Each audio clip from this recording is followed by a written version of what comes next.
I am Iron Man. You think you're the only superhero in the world? Mr. Stark, you've become part of a bigger universe. You just don't know it yet. Who the hell are you? Nick Fury, director of S.H.I.E.L.D. Oh. I'm here to talk to you about the Avenger Initiative.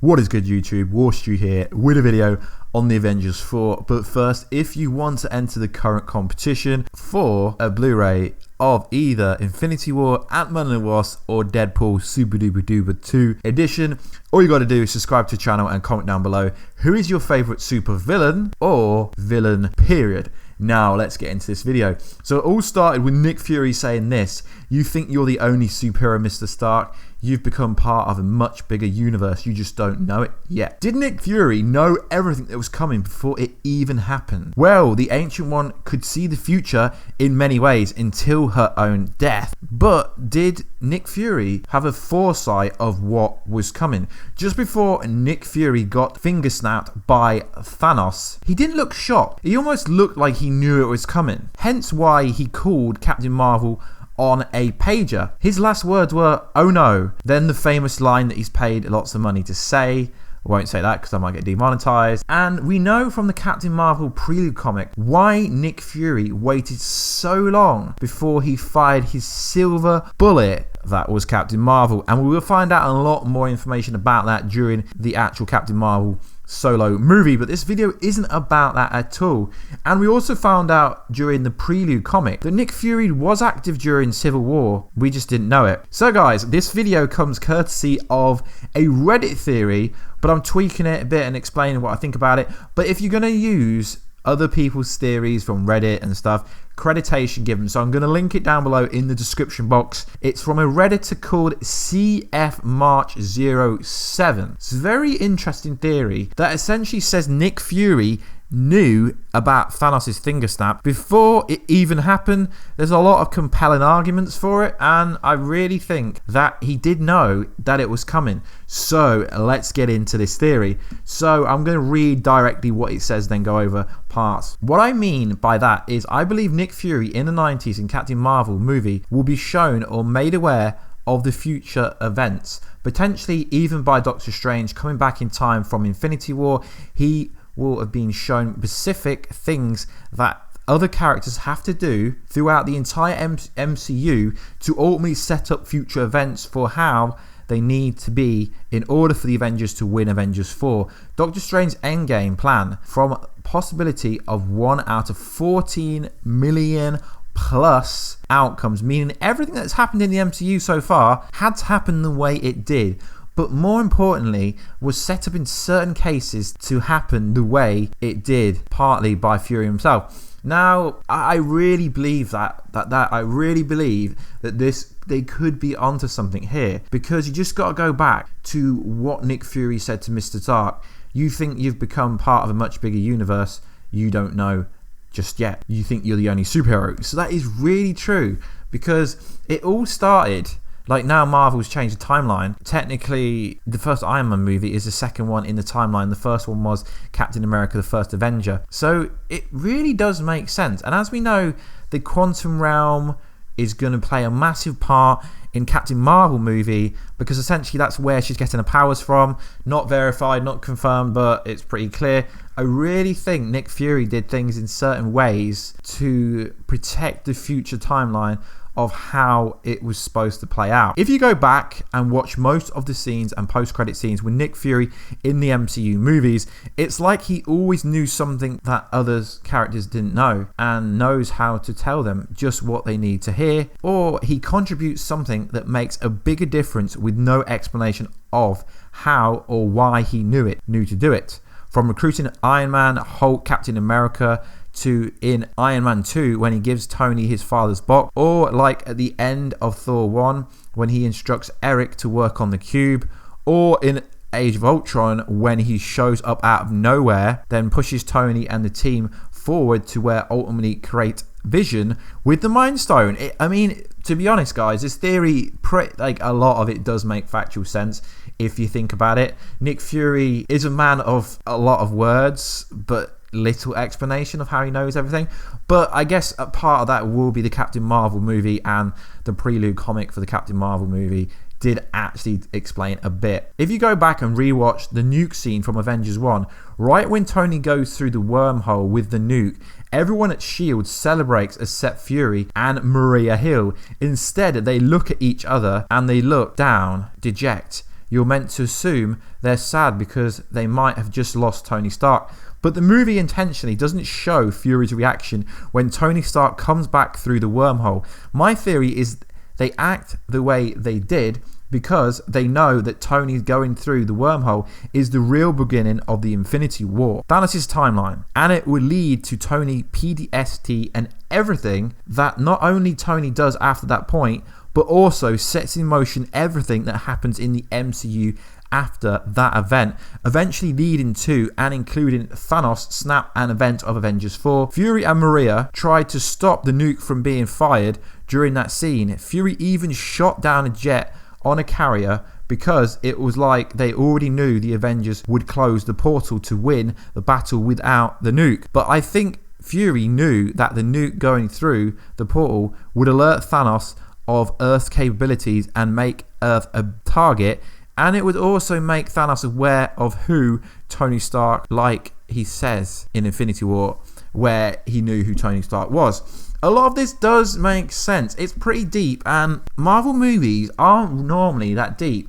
But this theory, what do you think, Warheads? It is pretty solid concepts, and Nick Fury does know a lot more than everyone else. And essentially, Infinity War ended with Nick Fury, so there's a reason why. If Fury was shown the events of the future back in the 90s during the Captain Marvel movie and was shown things he needed to do for the future, that would also explain why he started out as a lower level guy in S.H.I.E.L.D. who was ready to hang in according to Captain Marvel's first trailer, but ends up becoming the director of S.H.I.E.L.D. by the events of the first Iron Man movie in 2008. During Captain Marvel, Nick Fury learns about aliens and cosmic threats for the first time, which is his true motivation for assembling the Avengers in the first place. I don't think it's a coincidence that Tony Stark is the first Avenger that he recruits either, which is the other part of the theory. I think in Avengers 4, through some kind of time travel that will happen, you'll be shown to all the events in the MCU to this point being set up and happen the way they did for a reason, including especially the event of Civil War, which also was written by the Russo brothers, the same as Avengers 3, which is called Infinity War, and Avengers 4 Untitled. Which leads me to other parts of this theory which revolves around the importance of Tony Stark and also in the part of the Soul Stone. I think Avengers 4 will try and retrieve the stones from different points in time, as has also been heavily speculated. In order to retrieve the Soul Stone, though, Tony is going to have to sacrifice something the same way Thanos had to sacrifice Gamora, but instead of sacrificing Pepper Potts, what if Tony Stark instead has to go back in time to 1991, infiltrate Hydra, seek out the Winter Soldier, and order the hit on his parents himself, sacrificing the thing he loves the most to enable him to get the Soul Stone to fight against Thanos, knowing all the while what it will cause in the future, and it will personally cause him along the way. The events of Civil War, breaking up the Avengers, and everything that happens after that, or maybe Nick Fury in 1991 telling Tony that he has to do this. This is very interesting because obviously, as you know, if they do go back through the quantum realm, the time vortexes, and change certain things, that means certain characters like Hela, Ultron, and all these other characters who died kind of in the current timeline, they could be alive in the future, and that could have massive ramifications. Obviously, Loki could return, because obviously, I don't know if you watch the Flash TV show, but this is just a good indication of logic. If you change something drastically in one timeline, it will have ripple effects throughout the rest of the timeline, meaning if they do this, it will essentially change the future. It would be the hardest decision that any character has had to make in the entire MCU, and a decision that only Tony Stark could make, a burden that only he could bear, truly. As Iron Man, I don't think it's a coincidence either that Captain Marvel takes place in the 1990s and his parents are killed in 1991. In fact, the actor who portrays Howard Stark in Civil War has reportedly been seen returning to Howard Stark in Avengers 4, and that was pretty much confirmed. Then Nick Fury agrees not to recruit younger Tony until he's ready after the effects of Iron Man 1 in 2008. This would create a time loop, sort of a casual loop or bootstrap paradox in the MCU without necessarily needing to change anything in the past or rewrite the timeline. I don't really agree that could happen in this way, because you got to remember this movie, it's set for general audience, and if a movie's too complex, then it will just confuse everyone. It sets up more of what came first, the chicken or the egg type scenario, because I don't think Marvel Studios would spend 22 movies setting up all these interesting stories to just go back and erase them and rewrite the timeline in Avengers 4. This time loop could ultimately be part of Doctor Strange's endgame plan to ultimately defeat Thanos and undo the snap, just like he did Dormammu. If this is actually the case and this ends up happening, I mean, it's very interesting because obviously in order to trap Thanos in a time loop, Doctor Strange would have to regain his time zone. And if what I said in this Redditor's theory is, then quite possibly Doctor Strange could just trap Thanos anywhere he wanted. He'd just keep playing it out until Thanos gave up. But I can't see him recopying that, to be honest. I think the best case scenario is Thanos gets defeated by being trapped in an alternate timeline, alternate universe, a parallel universe that he can't get out of, which would be quite interesting. And also, due to the elite set photos, we know they go back to the Battle of New York in Avengers 1 and that kind of stuff. So it's possible. I mean, I think it's an interesting theory. Parts are pretty solid, parts are a bit weak. I do like it. And also it ends with saying, if Tony told Captain America not to sign the Sokovia Accords, no matter what, further setting up a deeper meaning to everything that happened in Civil War. Now, I truly believe that Nick Fury does know about Thanos.